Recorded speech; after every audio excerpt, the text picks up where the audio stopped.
오늘부터 이제 우리가 갈라디아서를 함께 공부하게 됩니다. 이 갈라디아서는 바울이 제일 먼저 쓴 편지입니다. 바울이 1차 전도 여행 때 이 갈라디아 지방에 복음을 전한 후 이 갈라디아 교회에 아주 심각한 위기가 닥친 것을 알고 쓴 편지, 이게 바로 갈라디아서입니다. 그러니까 이 목회적인 상황, 목회적인 어떤 뜻을 가지고 갈라디아 교회 성도들에게 굉장히 중요한 문제를 이제 편지로 보낸 거지요. 그렇다면은 이 갈라디아 교회가 직면한 이 위기, 이 복음의 위기, 그건 과연 뭘까요? 우리가 이것을 제대로 이해해야 갈라디아서를 제대로 이해할 수가 있습니다. 근데 이 갈라디아 교회에 닥친 위기의 본질을 알려면은 먼저 바울을 알아야 됩니다. 우리가 애지간히 예수 믿으면 바울에 대해서 많이 설교를 하기 때문에 많이 들어서 알고 있죠.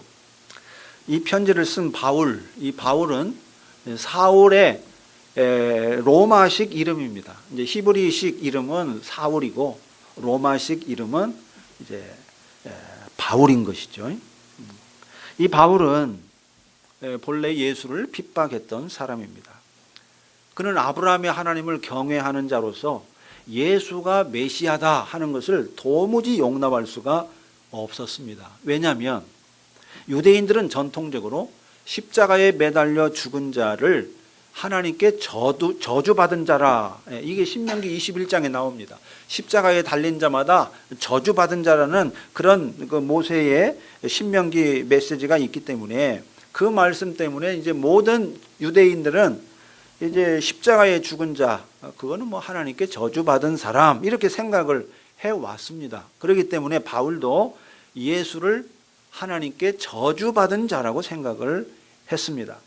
그리고 하나님께 저주받은 자가 이스라엘의 존엄과 자유를 회복하는 메시아일 수는 도무지 없다. 그렇게 생각을 한 거죠. 하나님께 저주받은 자를 메시아라고 믿고 따르는 것은 하나님을 못 오가는 것이고 유대교의 정통성을 크게 해치는 아주 그런 위협적인 일이라고 생각을 한 겁니다. 그래서 바울은 예수 믿는 자들을 앞장서서 핍박했습니다. 예수 믿는 자들을 뿌리 뽑는 것이야말로 하나님께 충성하는 것이고 자기가 마땅히 감당해야 될 의무라고 생각을 하고 정말 열과 성을 다해서 예수 믿는 자들을 핍박하는 데 앞장섰습니다. 그런데 그런 바울이 갑작스럽게 부활하신 예수를 만난 겁니다. 예수 믿는 자들을 체포하러 다메섹으로 가는 길에 운명적으로, 그야말로 운명적으로 부활하신 예수를 만났습니다. 사울아 사울아 왜 네가 나를 핍박하느냐, 나는 내가 핍박하는 예수다, 이렇게 호소하는 예수님의 음성을 들었고 도저히 눈을 뜨고 볼 수 없는 그런 아주 강렬한 빛을 보았습니다. 이것은 바울에게 너무나도 충격적인 일이었습니다. 놀라운 이적을 보았다는 것, 그것이 충격이 아니고 하나님께 저주받았다고 생각했던 예수가 저주받은 게 아니었구나 하는 것을 발견한 겁니다. 이것이 너무나 큰 충격이었던 거죠. 하나님께서 십자가에 죽은 예수를 살리셨다는 것, 이 자체 하나님께 저주받아 죽은 자를 살리셨다, 이 자체가 바울에게 너무나 커다란 충격이었습니다. 앞으로 갈라디아서를 보면서 자세히 이야기하겠지만은 바울은 이 사건으로 인해서 기존의 모든 것이 깨어지고 부서졌습니다. 지금까지 하나님에 대해 알았던 것들, 지금까지 바울이 아주 굳게 붙잡았던 신앙의 체계, 그 다음에 자기의 인식 체계, 이게 완전히 깨어지고 무너지는 그런 이제 대전환점을 맞게 된 겁니다. 그래서 바울의 복음은 바로 이 사건으로부터 출발합니다. 바울은 갈라디아 교회에 강력하게 말합니다. 자, 1장 12절에서 이렇게 말합니다. 내가 전하는 복음이 어떤 복음인가? 12절. 이는 내가 사람에게서 받은 것도 아니요 배운 것도 아니요 오직 예수 그리스도의 계시로 말미암은 것이다. 예. 이게 바울의 복음에 대한 바울 자신의 변명입니다. 설명입니다. 확증입니다. 내가 여러분에게 전한 복음은 사람의 창작물이 아니라는 겁니다. 이것은 사람에게서 받은 것도 아니고 사람에게 배운 것도 아니다. 오직 메시아이신 예수, 그 예수의 계시를 통해서 온 것이다. 이게 내가 너희에게 전한 복음이라는 것입니다. 자, 여기서 우리가 주목할 부분은 예수 그리스도의 계시라는 말입니다. 자, 바울은 다메섹에서 부활하신 예수와 만난 사건을 환상이라고 말하지 않습니다. 환상이라고 말하지 않고 계시, 아포칼립시스, 계시라고 말했습니다. 이 헬라어 아포칼립시스는 드러냄, 드러낸다, 이거를 의미하는 거죠. 항상 거기 있었으나 드러나지 않아서 몰랐던 것이 갑자기 그 너울, 그 가리막이 벗겨지면서 그 실체가 드러나는 것, 이게 이제 아포칼립시스입니다. 그러니까 바울이 예수 그리스도의 계시라고 말하는 것은 바울이 다메섹에서 부활하신 예수님을 통해서 하나님을 새롭게 보았다, 그 말입니다. 계시라는 말은 하나님을 새롭게 보았다, 그 말이에요. 그렇다면은 부활하신 예수님과 만나기 전까지 바울에게 하나님은 어떤 분이셨을까요? 바울에게 하나님은 이건 바울뿐만 아니죠. 거의 모든 유대인들에게 하나님에 대한 인식이 거의 동일한데요. 바울에게 하나님은 엄격하고 아주 순수하고 깨끗한 분이셨습니다. 거룩하다, 그 말, 거룩한 분. 그래서 시체나 더러운 것에 부지중에 접촉했다 하더라도 반드시 몸을 씻어야만 하나님 앞에 나아갈 수 있는, 성전에 나아갈 수 있는 그런 아주 거룩한 분이, 아주 깨끗한 분이셨습니다. 죄인과는 당연히 상종도 하지 않는 분이셨습니다. 또 죽음과도 거리가 먼 분이셨습니다. 십자가에 죽은 자는 하나님께 버림받은 자였습니다. 하나님은 그런 자들, 그 저주받은 자, 죄인들과는 상종하지 않는 거죠. 그런데 자기가 지금까지 알아왔던 그 하나님이 십자가에 죽은 예수, 다시 말하면 죄를 짊어지고 죄로 인해서 로마의 형벌을 받고 저주받아 십자가에 죽은 그 예수를, 그 육체를 감싸 안아 살리시고 하나님 보좌 높은 우편으로 들어 올리신 것을 본 겁니다. 이 순간 여러분, 바울의 심정이 어떠했을 것 같습니까? 자기가 알았던 하나님과 전혀 다른 하나님을 목격한 것인데, 사건을 본 것인데, 여러분, 정말 경천동지할 그런 충격을 받았을 것입니다. 아니, 이건 뭐지? 이런 엄청난 충격에 휩싸였을 것입니다. 십자가에 죽은 자를 살리신 이 하나님은 바울이 지금까지 알고 있었던 하나님과는 완전히 다른 분이셨기 때문에, 바울이 지금까지 지켜왔던 신앙의 체계와는 완전히 다른 분이셨기 때문에 바울은 깜짝 놀랄 수밖에 없었던 겁니다. 하나님은 죄인과 상종하지 않는 분인 줄 알았는데 우리의 죄를 짊어지고 죽은 자를 살리시는 것을 보고 하나님은 죄인과 함께하는 분이라는 새로운 사실에 충격을 받았을 겁니다. 한마디로 말하면 하나님 인식이 새로워진 거죠. 기존에 알았던 하나님 인식이 깨어지고 새로운 하나님 인식이 생긴 것입니다. 부활하신 예수를 통해서 하나님의 참 모습이 드러난 것입니다. 하나님이 계시된 거죠.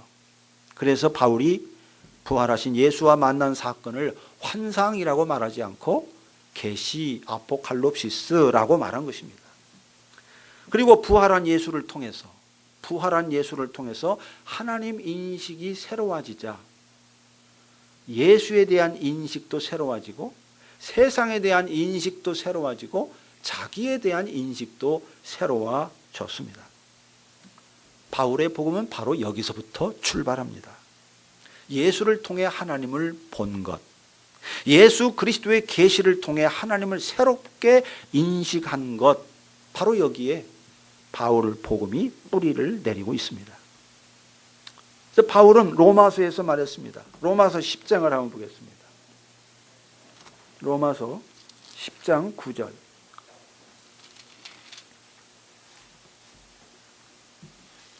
아주 유명한 말씀이죠. 네가 만일 내 입으로 예수를 주로 시인하며 또 하나님께서 그를 죽은 자 가운데서 살리신 것을 내 마음에 믿으면 구원을 받으리라. 구원을 받으리라.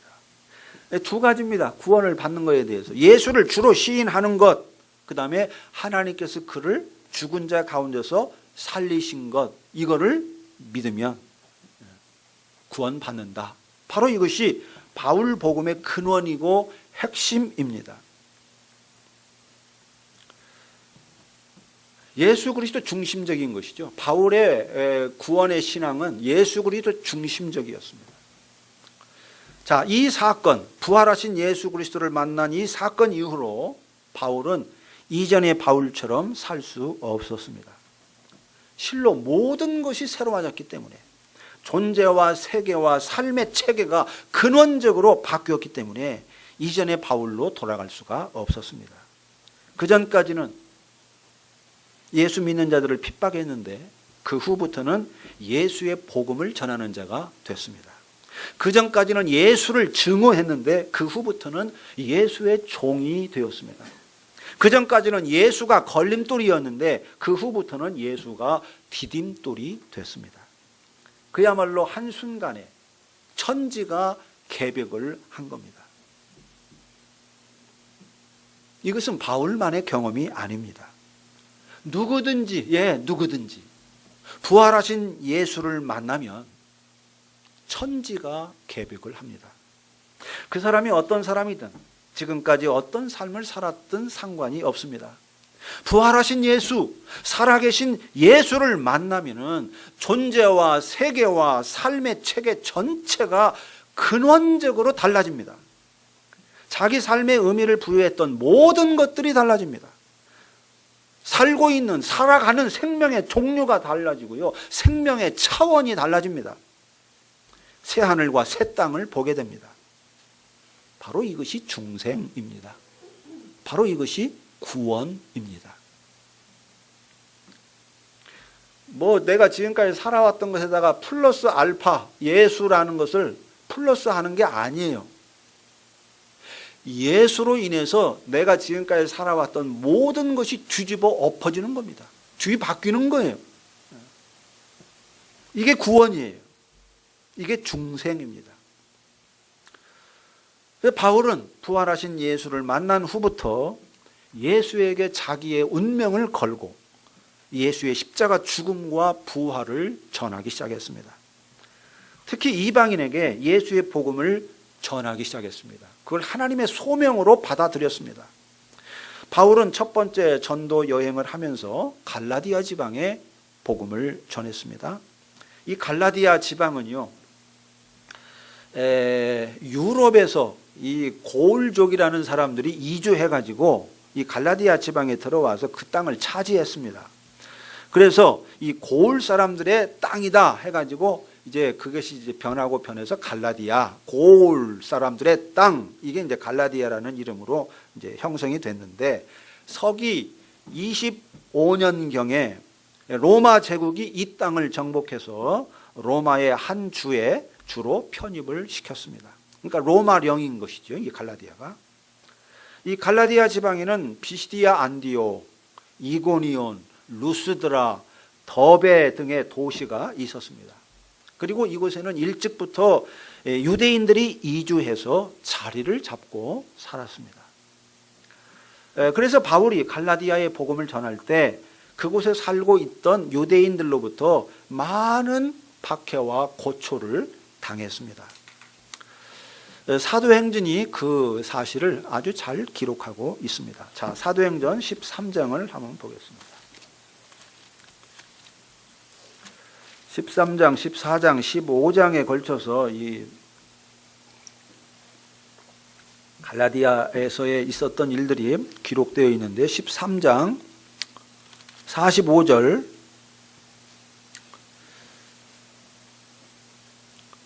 자, 그 다음 44절부터 보겠습니다. 자, 그 다음 안식일에는 온 시민이 거의 다 하나님의 말씀을 듣고자 하여 모이니 유대인들이 그 무리를 보고 시기가 가득했어.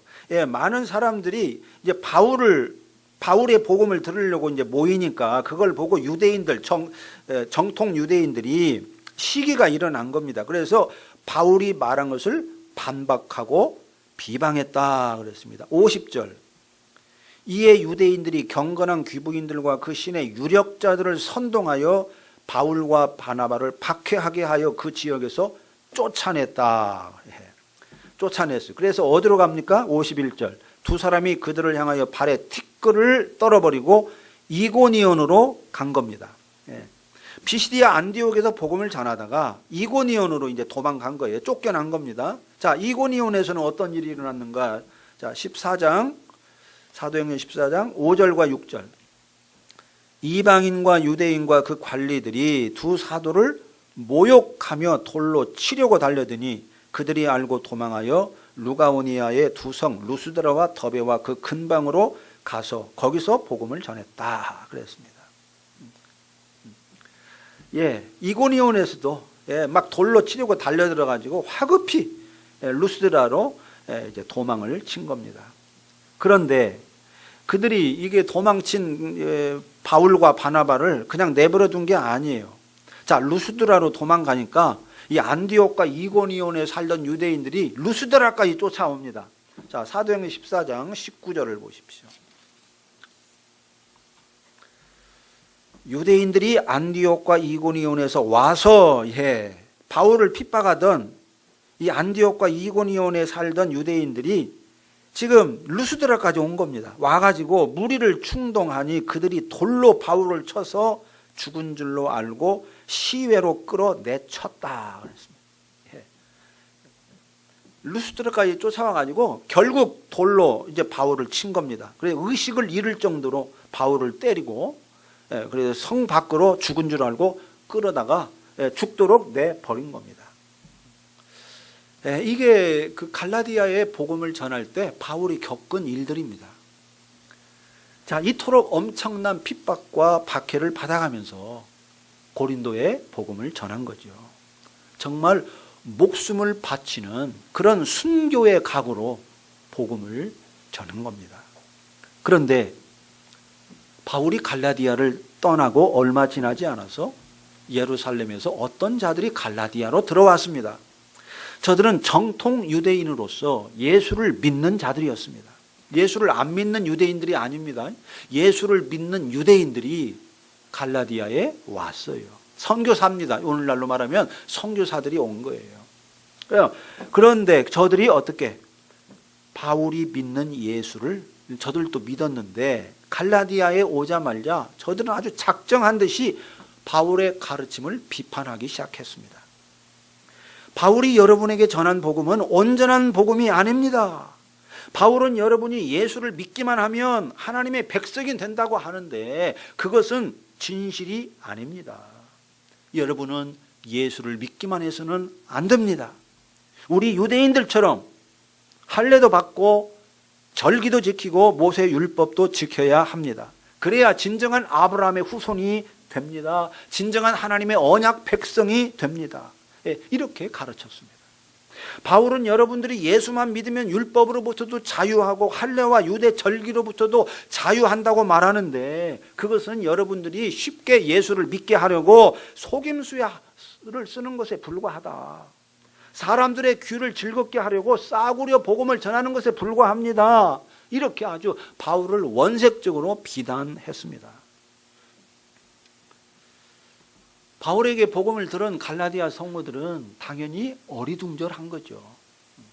바울의 가르침과 저들의 가르침이 너무 다르니까 도대체 누구의 가르침을 따라야 하는지. 아주 저들은 혼돈에 빠졌습니다. 그러면서 바울의 복음을 믿는 믿음에서 흔들리기 시작했습니다.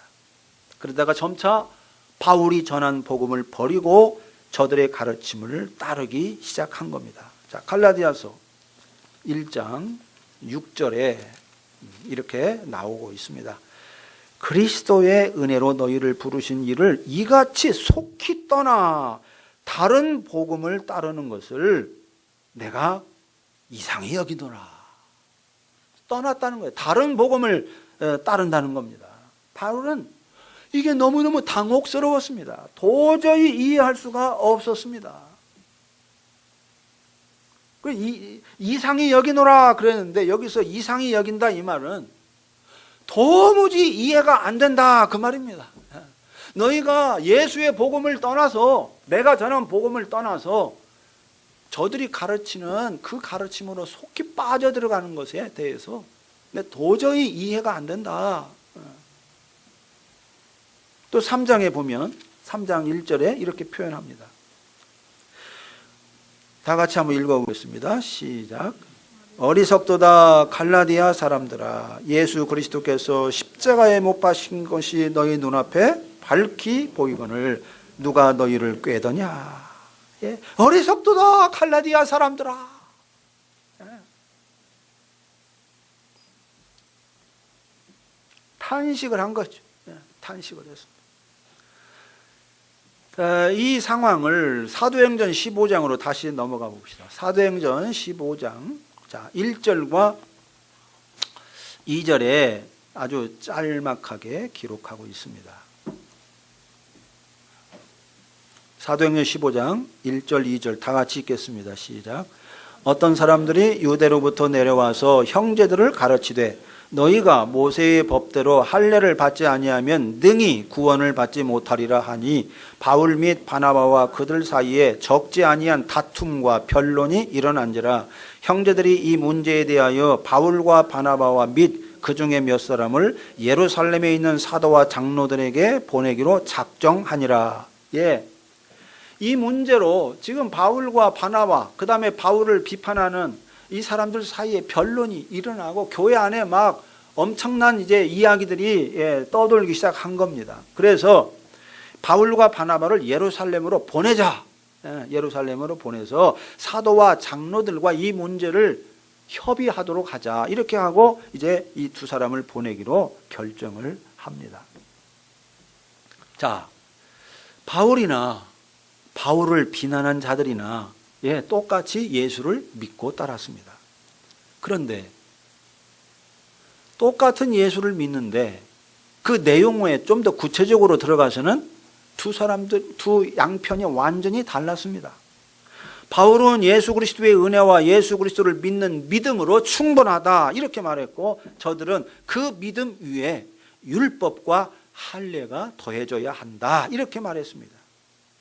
바울은 이방인들이 예수를 믿으면 되지 굳이 유대적인 질서 속으로 들어갈 필요가 없다고 말했고 저들은 예수를 믿는 것만으로는 부족하고 유대적인 질서 속으로 들어와야 된다 이렇게 주장을 했습니다.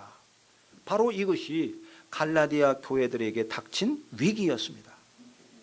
그리고 이것이 교회 역사에서 벌어진 최초의 신학적 대립이자 갈등이었습니다.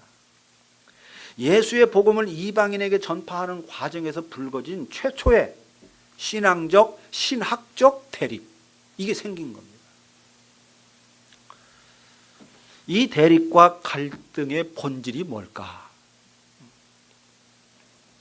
지금까지 대부분의 경우 이 갈등의 본질은 믿음이냐 율법이냐 이렇게 생각을 해왔습니다.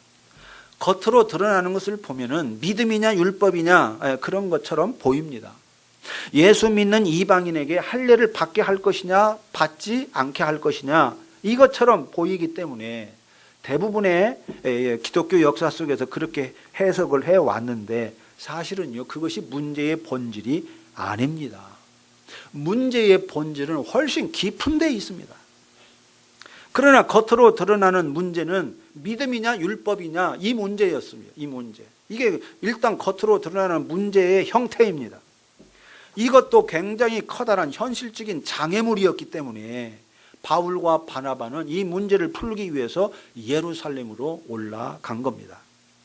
예루살렘으로 올라가서 사도들과 장로들을 만나 자세히 자기들의 형편, 상황을 이야기하고는 이 문제를 공적으로 다뤄달라, 공적으로 이 문제를 해결해달라, 이렇게 요청을 했습니다. 자, 예루살렘 교회는 바울과 바나바의 요청을 받아들여서 이제 정상회의를 소집했습니다. 사도들, 장로들, 여러 형제들이 함께 모여가지고 예루살렘 교회를 대표하는 자들이 모여서 바울과 바나바 또 함께 참여해가지고 이제 회의를 하는데 당연히 갑론을박이 오고 갔겠죠. 그 중에 사도행전 5절, 15장 5절을 보겠습니다. 그 회의 중에 일어난 일입니다. 자, 바리새파 중에 어떤 믿는 사람들이 일어나 말하되 이방인에게 할례를 행하고 모세의 율법을 지키라 명하는 것이 마땅하다 하니라. 사도와 장로들이 이 일을 의논하러 모여 많은 변론이 있었다. 그랬어요. 예. 어떤 그 바리새파 출신 형제가 그렇게 주장을 한 거예요. 이방인이 예수를 믿으면 그걸로 안 된다. 할례를 행하고 모세의 율법을 지키라고 명해야 한다. 그게 마땅하다. 이렇게 주장을 한 거죠. 근데 이제 그런 변론이 한참 오고 간 후에 베드로가 자리에서 일어나서 이렇게 말했습니다. 형제 여러분, 여러분도 알다시피 하나님께서는 이방인들도 이 복된 메시지를 듣고 받아들이기를 원하신다는 것을 아주 일찍부터 아주 분명히 밝히셨습니다.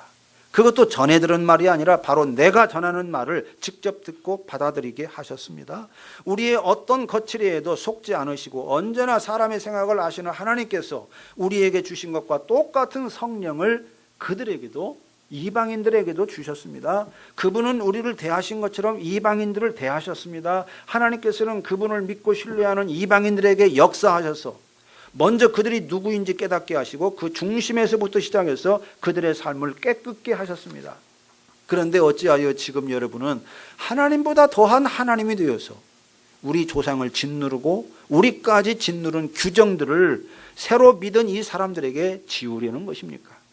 주 예수께서 놀랍고도 너그러운 은혜로 우리를 찾아오셔서 구원해 주신 것처럼 우리 민족이 아닌 이방인들도 그렇게 구원해 주셨다는 것을 우리가 믿지 않습니까?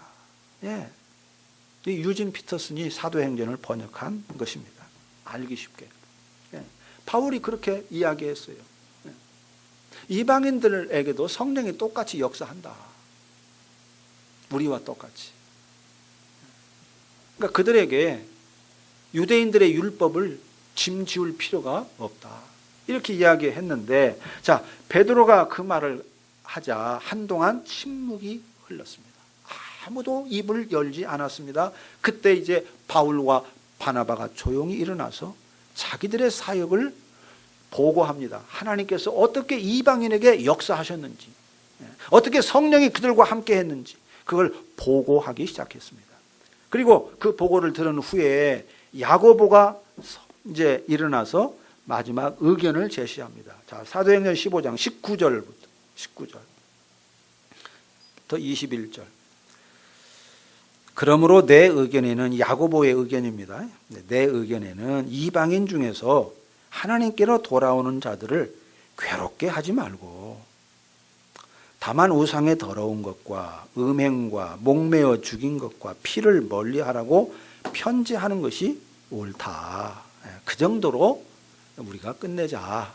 더 이상의 어떤 그 율법의 짐을 지우지 말자. 이렇게 이제 이야기를 했습니다.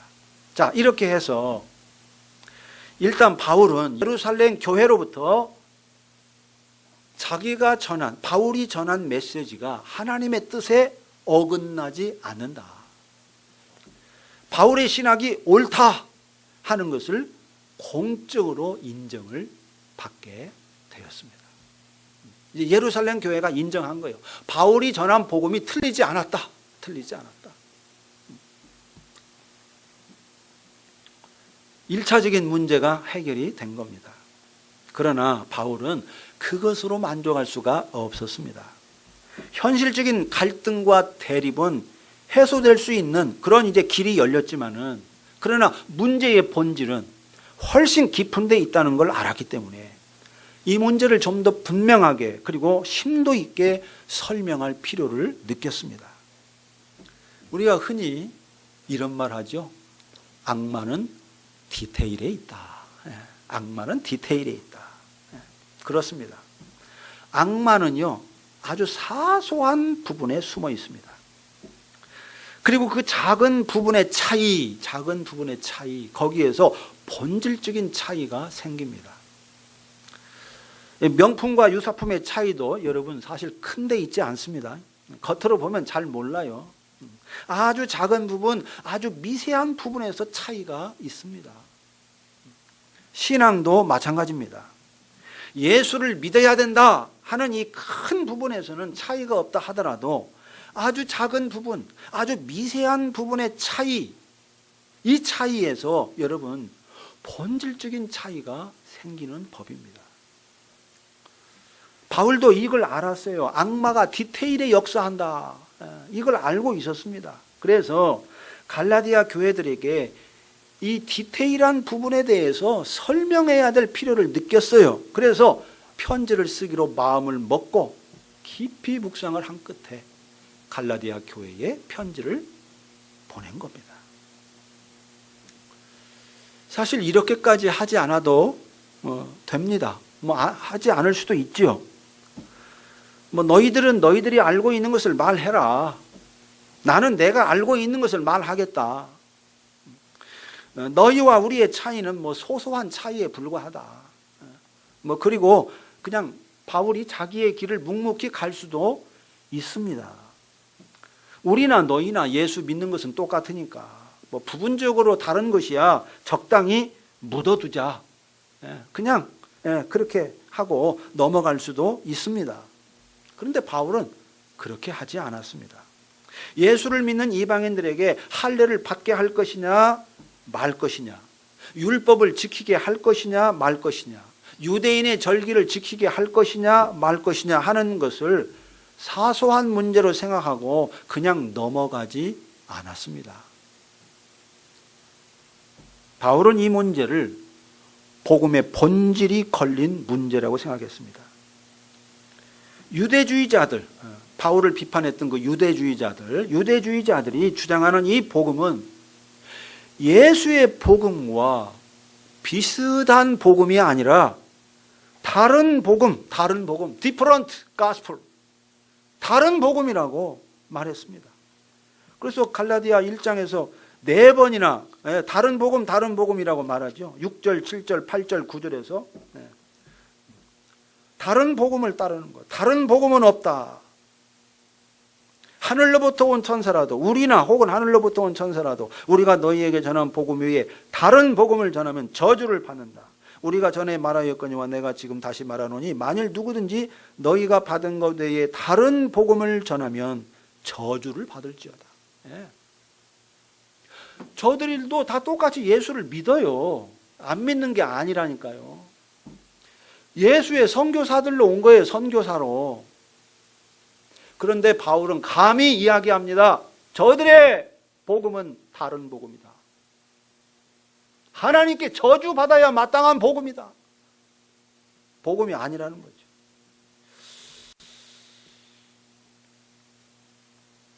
하나님에게서 나온 복음이 아니라 사람에게서 나온 복음이다.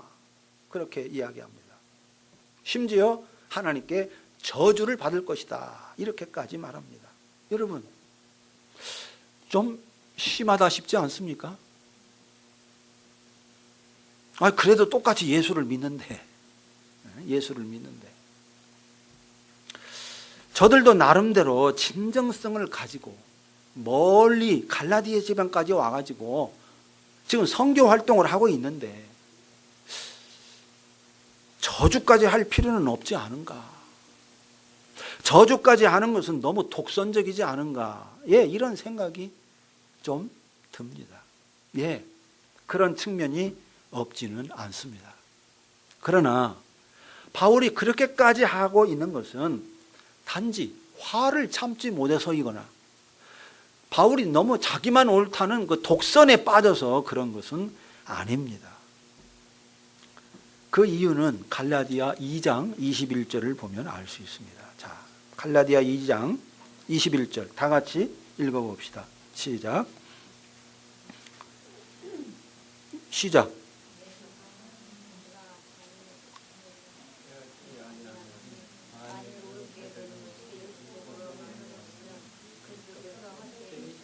예, 의롭게 되는 것이 율법으로 말미암으면 그리스도가 헛되이. 저들의 복음은 결국 뭐하냐? 그리스도께서 헛되이 죽으셨다. 그리스도의 죽음을 헛되이 만든다는 겁니다. 저들의 복음에 따르면 그리스도의 죽음이 헛되이 된다는 거예요. 헛되이 된다. 그 다음에 3장 2절 3절 3장 2절 3절 내가 너희에게서 다만 이것을 알려 하노니 너희가 성령을 받은 것이 율법의 행위로냐 혹은 듣고 믿음으로냐 너희가 이같이 어리석으냐 성령으로 시작하였다가 이제는 육체로 마치겠느냐. 저들의 복음을 따르는 것은 성령으로 시작한 일을 육체로 마치게 하는 일이라는 겁니다. 그래서 사도 바울이 좀 지나치다 싶을 정도로 저들의 복음은 복음이 아니다. 다른 복음이다. 저주를 받아야 마땅하다. 이렇게까지 이야기를 한 겁니다.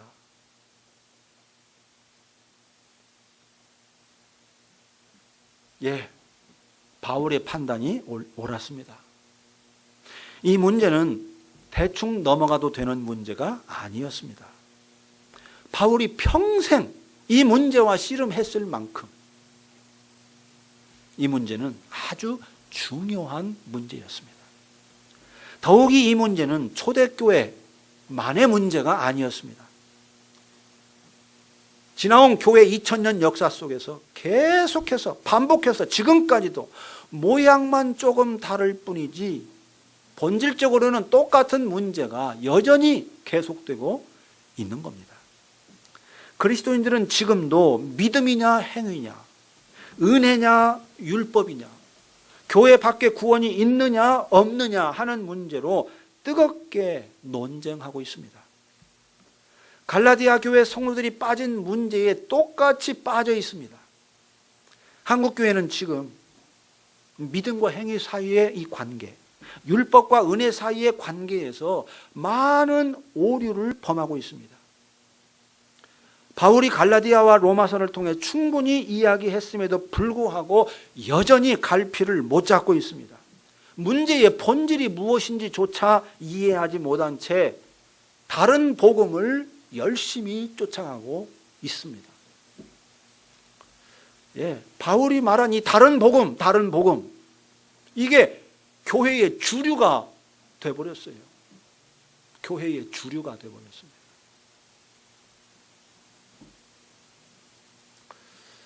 굉장히 심각한 문제지요. 똑같이 예수를 믿는다니까요. 예수를 안 믿는 게 아니에요. 예수를 믿어. 근데 조금 더 구체적으로 들어가면 이게 완전히 다른 이야기. 예수의 십자가 죽음을 헛되이 만들어버리는 그런 오류에 빠지게 된다는 것입니다. 제가 이번에 갈라디아서를 설교하려고 마음먹은 것도 바로 그 때문입니다. 한국 교회가 믿음과 행위 사이의 관계, 은혜와 율법 사이의 관계에서 심각한 오류를 범하고 있기 때문에 바울이 말하고자 하는 이야기의 핵심을 제대로 파악하고 있지 못하기 때문에 많은 성도들이 다른 복음을 쫓고 있기 때문에 다시금 새롭게 듣고 이해하기 위해서 갈라디아서를 설교하기로 마음을 먹은 것입니다. 한국 교회가 어떤 함정에 빠져 있는지를 제대로 알고 그 함정에서 빠져나와 진정한 복음의 세계로 나아갈 수 있도록 나아가기 위해서 이 설교를 갈라디아서를 여러분과 함께 살펴보기로 마음을 먹은 겁니다. 오늘 첫 시간입니다. 아무쪼록 우리의 선입견, 여러분들 나름대로 지금까지 교회에서 배우고 듣고 형성된 선입견이 있습니다. 그 선입견들을 다 내려놓고, 저도 마찬가지입니다. 저도 지금까지의 선입견, 제가 알고 있는 거 다 내려놓고 아주 겸허한 마음으로 제로 포인트에 서서 다시금 갈라디아 속으로 들어가서 바울의 음성에 귀를 기울여 보려고 합니다. 바울이 말하는 것이 과연 뭔가, 이거를 질문하면서 또 갈라디아 교회에 밀어닥친 그 복음의 위기, 그 본질이 뭔가, 이거를 살펴가면서 바울의 메시지에 귀를 기울여 보려고 합니다.